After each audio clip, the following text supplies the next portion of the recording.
saw thousands of votes coming in from the state of Pennsylvania, Allegheny County, where Pittsburgh is, as well as Philadelphia County, where Philadelphia is. Those numbers, those votes, thousands of votes were enough to put Joe Biden over President Trump in the Electoral College to win. Again, NewsNation can confirm through the Associated Press that the President of the United States come January 20th will be Joe Biden.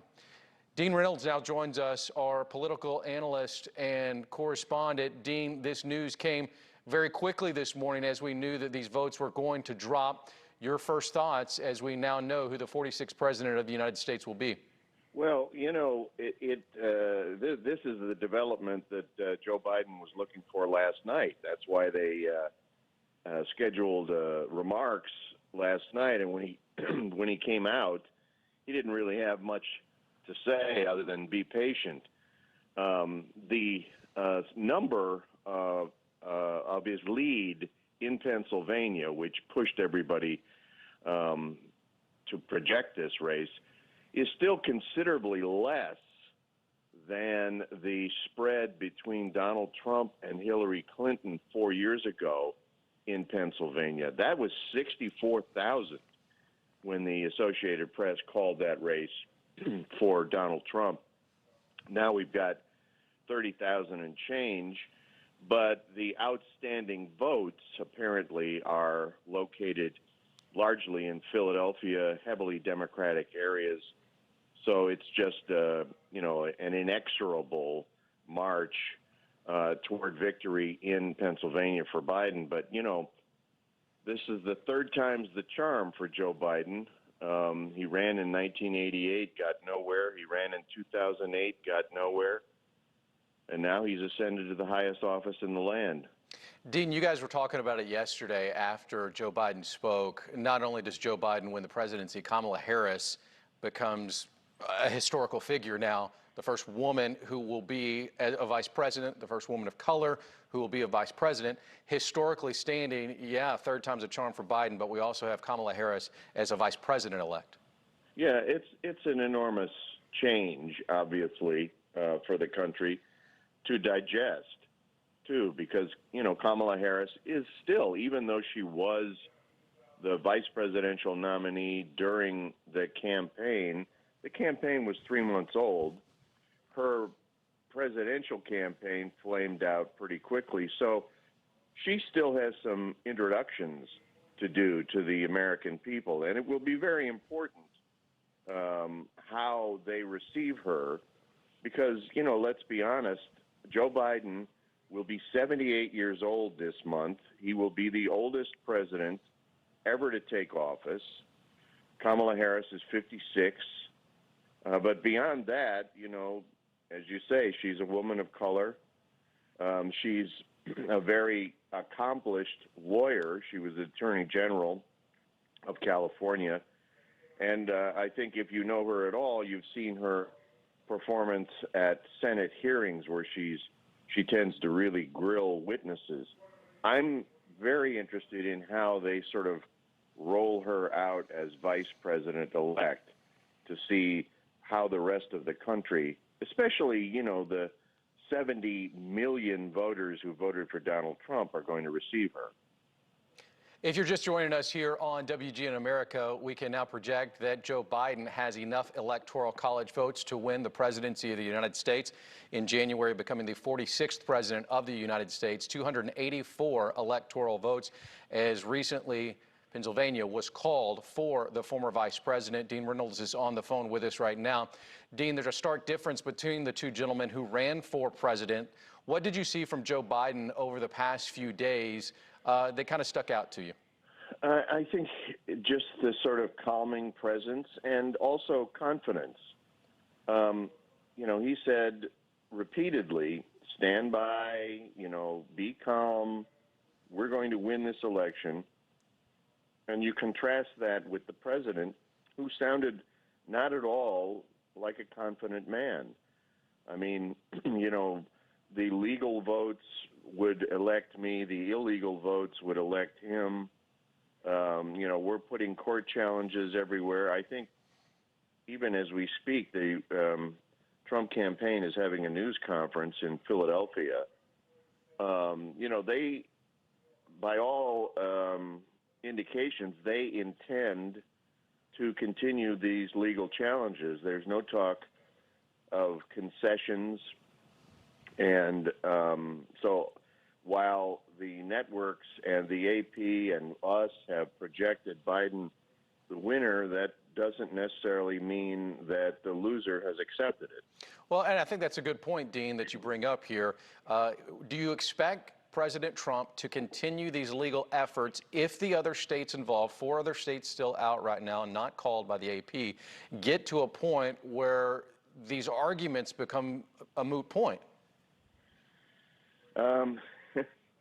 That's hard to say. I mean, I'm sure there are some people in the White House who are counseling acceptance. I'm sure there are others in the White House who are counseling defiance. The president seems to side with those who would counsel defiance. But, these are achingly close races. If the shoe were on the other foot, we would all be talking about how slim Trump's margins were, et cetera. You see they're all in the 20s or less. And maybe, just now we breached 30,000 in Pennsylvania. So these are all very, very close, very slim margins, despite the fact that Biden has won the popular vote by in excess of 4 million votes. So, no, I don't expect the Trump campaign to drop this. You're probably right. They have to wait and see if the other states fall to Biden conclusively before we can really expect any change in tone from the White House. Very quickly, before you go, Dean, let's talk about the recount. Obviously, historically speaking, Florida in 2000, the hanging Chad, a big thought process here. But as we're talking about the amount of votes that change hands from one candidate to another, it's still not enough in some of these states, if you look at historical recounts, to change the outcome of what we're seeing here in 2020. Right, and some of the states allow you to have what they call as a non-mandatory recount, but you're going to have to pay for it. So I think it's Nevada. I don't have my notes here, but I think it's Nevada, which says, sure, you can go ahead and canvass if if you want to, but you have to complete that canvass by the middle of next week. Well, I don't think that's possible. As far as the others, they all have various recount thresholds. I think the one that is right now most clear is Georgia. Yep. But that's only because the margin is small, but it's going in the wrong direction for the president. It's a margin that, yes, it's small, but it's growing. And that, that's a problem if you want to have recounts. It was former Governor Scott Walker of Wisconsin who was involved in a recount, and he said, I believe he said it changed maybe 100 and some votes. Yeah, again, not a lot of votes changed. Dean Reynolds, thank you so much. We may be reaching out to you again, as the breaking news is right now. Joe Biden will become the 46th president of the United States. He is now the president-elect of the United States. We can project that Pennsylvania has gone to the former vice president and its 20 electoral votes. That puts him over that threshold of 270. Michael Shore, our correspondent for NewsNation, now joins us live. Michael, this news of Philadelphia going to Mr. Biden is one thing that a lot of people were asking for, but it took the last round of votes to come in, 10,000 or so votes, that pushed Joe Biden over the top now. What are you seeing? Yeah, Aaron, and that's what you're saying. There was a clamoring, and I was speaking to people, or actually not speaking, texting to people within the Biden campaign this morning who were saying that they were last night, there were contentious texts going back and forth, emails, phone conversations with the networks to call this. Once Philadelphia and once Pennsylvania stopped counting, it was really in Allegheny County, once they stopped counting last night, the Biden people said, okay, if they're going to stop counting, they're not going to call Pennsylvania. We'll have to go out and make some remarks. But they were really trying to get the networks, because the projections had consistently throughout the day said that Pennsylvania was going to go to Biden. And once they got those projections, the Biden-Harris team was saying, come on, you have to call this. You can't let this drag another day. They let it drag. They wanted to make sure that they were absolutely careful. They knew the scrutiny that they were under, especially here in Pennsylvania. So the counting went on. There were protests in the streets, but they were peaceful. There was actually jubilation on one side. There was frustration on the other, I should say. But once the counting happened, and once that they realized that they could get this counting done this morning, then they as soon as there was a first report, they went back to the campaigns. They said they were calling the race, and the Biden-Harris people are happy to get the news whenever it comes. They would have liked to have had it last night. They got it today. And look, I was at the Wilmington, Delaware train station in 1987, which may date me a moment or two. I was only, I guess, 6 months old, but that was the day that Joe Biden announced his first run for president. That was 33 years ago. I guess in June of this year, it would have been 33 years. Now the 77-year-old Joe Biden is named the president-elect of the United States. 59 presidential elections. America finally elects a woman to the second spot, or on the in the ticket for president and vice president. It's a historic day nonetheless. Michael, before you go, and I want you to stand by with us as we continue to navigate this breaking news that Joe Biden has won the 2020 presidential election. We talk about razor-thin margins right now with that latest vote count that came in to the Associated Press. Joe Biden is winning by 0.71%, which is outside the threshold for a recount, but enough for us to feel confident that he has won Pennsylvania and its 20 electoral votes. That's exactly right. And Donald Trump won the state by 44,000 votes when all the counting was done in 2016. It seems like Joe Biden's going to at least double that. If you take the projections, you extrapolate the numbers and the percentages, it seems like Joe Biden's going to win by at least that much this time. They just wanted to make sure that this next batch, and it's important to also point out that the ballots that were counted here in Philadelphia, there are 29,000 ballots that they're going through that are ballots that were under question. It doesn't mean that they were questionably voted for, but maybe somebody put their birth date rather than the date they were born. Maybe somebody signed it in the wrong, their birth date rather than the date they were voting. Maybe somebody signed it in the wrong place. Maybe somebody didn't seal it properly. These were all questionable ballots, but they were counted. And this count showing the same type of disparity between the Biden vote and the Trump vote means that they were comfortable with this. There are razor-thin margins around the country still, but those votes are still coming in. As for Pennsylvania here, they feel confident that they're going to get the count right and that Joe Biden will at least win the state of Pennsylvania. Michael Shore reporting for us live out of Pennsylvania. Michael, thank you so much. Hang tight for us. We'll probably come back to you in just a moment. We did just get a statement from the President of the United States, Donald Trump. I'm going to read this completely, so bear with me here. This is on the heels of the breaking news that Joe Biden has been named the president-elect of the United States. He will become the 46th president of the United States next year. Here's the statement from Mr. Trump. We all know why Joe Biden is rushing to falsely pose as the winner and why his media allies are trying so hard to help him. They don't want the truth to be exposed. The simple fact is this election is far from over. Joe Biden has not been certified as the winner of any states, let alone any of the highly contested states headed for mandatory recounts, or states where our campaign has valid and legitimate legal challenges that could determine the ultimate victor. In Pennsylvania, for example, our legal observers were not permitted meaningful access to watch the counting process. Legal votes decide who is president, not the news media.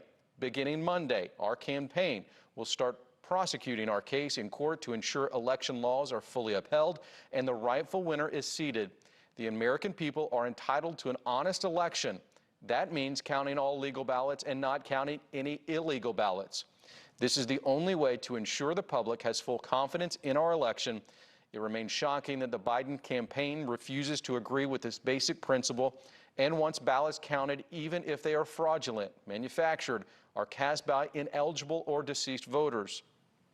Only a party engaged in wrongdoing would unlawfully keep observers out of the count room and then fight in court to block their access. He goes on to say, so what is Biden hiding? I will not rest until the American people have the honest vote count they deserve and that democracy demands. That again, the full statement from President Trump just released moments ago. This as Pennsylvania now has been called for Joe Biden, and Joe Biden is the 46th president of the United States. He will now be known over the next couple months as president-elect. Let's go live now to Delaware and Rudabeh Shabazi. Rudabeh, you have been following Joe Biden throughout this. You got into Delaware Monday. You and I talked about this last weekend.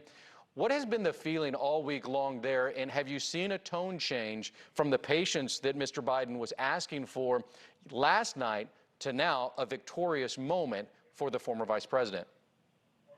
Well, hi, guys. It's kind of been like deja vu every single day. Yeah. People have lost track of the day, as I'm sure much of America has. It's been the supporters out here have been patient. They've been waiting. Of course, twice they came into the Chase Center, once actually driving in one of those drive-through rally style, hoping to have a victory speech and being able to hear that. And then last night we saw hundreds of supporters lined up outside the perimeter. So there was a lot of disappointment about that, but a lot of people were calm. They were wearing their masks. They were looking at their phone, and they were still hopeful and just kind of waiting for those results. But I think this has been such an unusual race, and I think a lot of his supporters were also surprised at how close this has been and how long this has been dragging out. His team, if you ask them, they say, we expected this the whole time. We expected the close race, particularly in Pennsylvania. That's why they had focused so heavily on Pennsylvania and been barnstorming in that state, because, of course, if President Trump did not win Pennsylvania, he was not able to win the election. And we saw that that's how it actually panned out, and that was the determining factor in the end. So they have said that they expected it, but judging by the drive-through rally and the notice to all of the supporters who came on Tuesday night, hoping for that victory speech, maybe they expected a victory speech that night. So that has been his tone, though, just to be patient, to let the process play out, to wait for every vote to be counted. And this was kind of an unusually long time to wait to call the race, but the stakes were so high, and this is such an unprecedented situation where the current president is disputing the results, calling this a fraudulent election. And so I think that they had to take a very different tone, be very, very careful, and be absolutely certain that other people were calling this. The network, the AP, was going to call this before, so it didn't appear as though they were stealing this election somehow. Of course, a lot of the country will probably still think that, but his supporters here are elated about this. And, this is a small town, Wilmington, Delaware. It's about 70,000 people. And if you talk to people on the street, it seems like everyone we talked to on the street had a story about Joe Biden, a personal story, that he somehow entered their lives on a personal level. We had people tell us about buying flooring from him, and that he said, this is the same floor that will be in the White House, and someday I'll be in the White House. We had another first-time voter tell us that, he always took time for me. I've met him 3 times. I'm only 19 years old, and before I was voting age, he still took the time for me. So that was something that, she remembered. We had another person say he was the first one to call when my father died, and he calls every, Christmas to check on our family. And so I think those types of stories are what really hits home with the people in Delaware. Aside from the politics of it, I think that he's touched a lot of people on a personal level, and he's known for his empathy. This is someone who's been through tremendous loss, losing his wife and his 1-year-old daughter when he became right around the time he was becoming a young senator. He, of course, lost Beau Biden, who was the Attorney General of Delaware in 2015, his son, who told him he wanted him to make another run for the presidency. And, of course, in 2016, he declined to do that because he said, I can't give this 110% because I'm grieving, my son. And so I think that people know him for his humanity here. They know him on a personal level. And, of course, there are people coming from all over the surrounding areas making the drive in to see this victory speech, which I think we can now say that it will happen tonight. We kept waiting and waiting yesterday to figure out exactly when he would speak. Maybe the campaign was waiting as well. Rudabeh Shabazi is live for us in Wilmington, Delaware on the phone. Rudabeh, we just saw some really interesting video live from Washington, D.C. as people have taken to the streets there celebrating this decision. Biden-Harris signs are out there. You mentioned a victory speech. Do you know when this might happen, and when do you expect to know, if you don't know at this point? Well, I don't know definitively, but I will say that I have heard that there are fireworks involved. Okay. We know that there is a projector involved, so that my guess would be that it would be after dark, but of course that is just my guess. I have no confirmation of that, but that's kind of what the rumblings are outside. I think that every night, I think that this was initially planned for a Tuesday night victory speech. That didn't happen on Wednesday, it didn't happen on Thursday, it didn't happen on Friday. So I would assume that it will happen tonight because, you know, this is the age of COVID, social distancing, and so he's been having these rallies and celebrations and campaign events with people in cars. And so that involves calling or texting or emailing those people, the 300 or so people who have been designated to be able to go in and watch that speech in the Chase Center. Because remember, it's a perimeter with a lot of security, Secret Service, it's limited capacity, and they don't want people on foot just piling in and not social distancing in this era with COVID, surging right now in this country. And that's, in fact, one of his big platforms. He was just this week meeting with panels to discuss COVID and the economy. And so I think that has determined a lot of what will play out. And so that's a long answer for saying that I think that it will happen tonight. I don't have any definitive word, but I think that they need to kind of get organized. They need to rally their supporters, let them know, have it organized, let them come into the Chase Center, which involves security sweeps and everything else, get in place, and then, actually deliver the remarks. He is expected to speak with his running mate, of course, Senator Kamala Harris. And a lot of people were disappointed the other night. We saw them all trickle in. They had been waiting for hours on Tuesday. They came in. They were all in place. They were patiently waiting. And then they just were out in a matter of about 10 minutes when the race was not called. And so judging by just my time here this week, I would assume that it will be sometime this evening. But, of course, as I mentioned, that's not confirmed. Well, Rudabeh, I've got to give you credit. If you know that fireworks are involved, an evening celebration is a pretty good call. Rudabeh, stand by for us. We appreciate you taking the time. She has been there in Delaware all week long. She will be with us tonight at 7 o'clock as we continue our coverage on WGN America. But we're not going anywhere just yet here on WGN America. Breaking news right now, Steve, if you can take our big board one more time for us. This is what we've been waiting for. Joe Biden now has a 284 electoral votes to President Trump's 214. And if you look by Joe Biden's name, that check mark is there. We've been waiting for that check mark. A lot of people have been waiting for that check mark. Whether it's for Donald Trump or Joe Biden, this has been a long process. This has been, no doubt, a long election week. We continue to cover right now as we bring in Noah Prates, a founding partner at the Election Group, which consults with election officials at the federal, state, and local levels. Noah, the decision was a long time coming, but it is finally here. What's your initial thoughts as here we are 11 o'clock in the middle of the country in Central Time Zone, and we know the President of the United States 4 days after Election Day? I would imagine it's providing some palpable relief to partisans across the country. It's allowing people to sort of move to the next stage. In a lot of ways, it's interesting, though. The cameras may fade away from their, hyper focus on election officials, but nothing changed from their perspective in the last few minutes. There's still votes to be counted in 50 states at the margins, military and overseas voters, provisional ballots to be worked through. The entire audit and canvass process continues. Then they certify the results. You guys are wonderful at the media, but ultimately it's local election officials, then state officials who certify the results to make it final. And ultimately we've got to get to the Electoral College. But no doubt it's a demarcation point and an inflection point in this election. Noah, you served as the Director of Elections for Cook County, so you understand this process.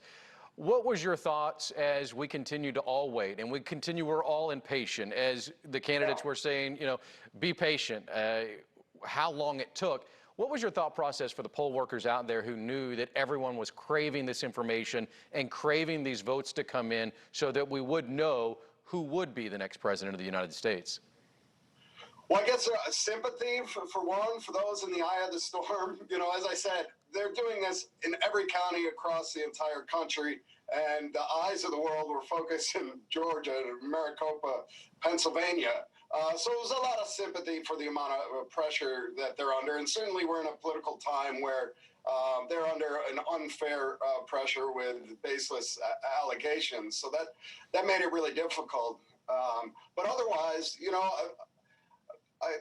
I'm really proud of them and happy for their stepping up and playing this part in democracy. I mean, if you look at the Twitter, the social media, you feel the angst and the anger going back and forth. Well, hundreds of thousands of Americans decided to step in and administer this thing. And so there's a lot of pride.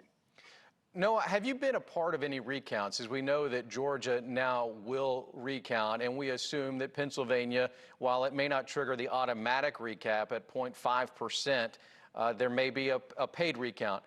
If you have been a part of a recount, what's the likelihood of a majority of these votes changing hands in order to affect the outcome of the election?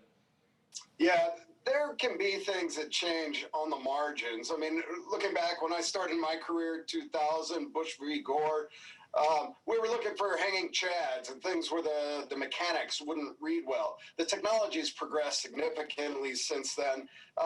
You know, on the margins, a vote here, a vote there, a machine sort of tabulating a mark that's only partially filled in, upon review, might classify as a vote. But by and large, you know, the numbers that are going to be certified will hold. And for all intents and purposes, this election's over. You know, the perfunctory audits and recounts will continue. That's a good part of our democracy. It adds authority and assurance to voters who doubt the results. But it's got to play out. Yeah, there are still 4 states that are out. We still have Nevada that is out, North Carolina, Georgia, and Alaska. We know where these states are leaning right now. Noah, before you go, if we go back to recounts for just a moment, have you seen instances where campaigns may ask for a recount when they know that the outcome may or may not change, and then it becomes a futile effort? Or do you expect in this situation that regardless of what the number may end up being on the Electoral College, that President Trump is going to recount as many states as he possibly can? Yeah, I mean, most folks who can afford it do the due diligence to make sure, you know, to dig in. And frankly, it's not a bad thing. So in places like Illinois and a lot of places that you mentioned, there are statutory automatic recounts. This adds a level of assurance to the American electorate that the reports from election night and these days after are firm and accurate. And there's no problem for a candidate to come in after that and double check. And when the results show the same thing on a double check, hopefully that adds another layer of confidence so that at the end of the day, even though it looks like 80 million Americans will be significantly disappointed, the overwhelming majority will realize that the results are trusted, trustworthy, and true. All right, Noah, I have one more, though. I'm looking at our big board, and I'm seeing the number of millions of Americans that cast their ballot. As an election official yourself, when you see those numbers and how staggering they are, I'm sure you quickly start to think, oh my, that is a lot of votes. But also, you can understand the deliberate process that these poll workers are going through right now. Yeah, I mean, the top line from this election is just it's a palpable sense of relief. I mean, we're in tumultuous times. We're in a place where there are waves of cynicism are whipped up, and a lot of fear and angst, and there's a dam holding all that back. That dam is American democracy. Election officials reinforce that dam. We've seen the dam hold over the last few weeks. But I'm so very relieved that 160 million Americans still turn to the ballot box to settle their differences, to establish whether we're going to pivot as a nation or continue down the same path. It's really a reassuring moment.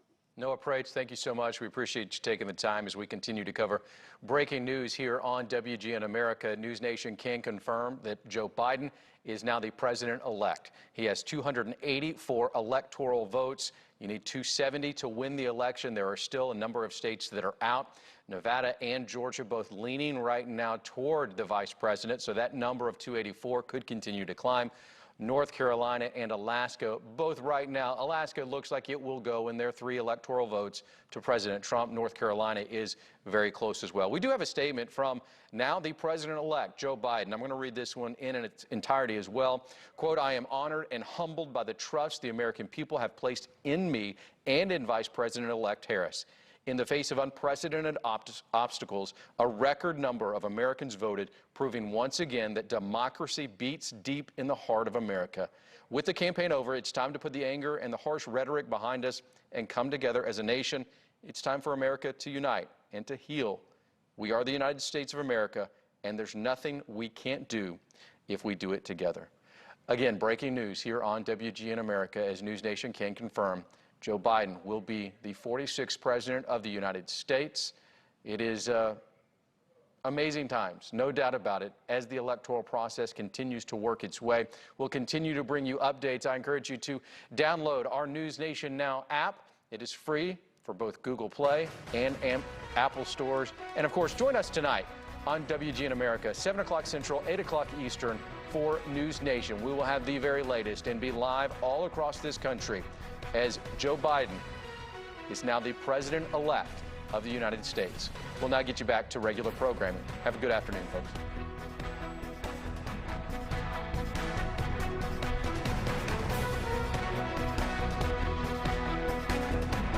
This has been a NewsNation special report on WGN America. Go to News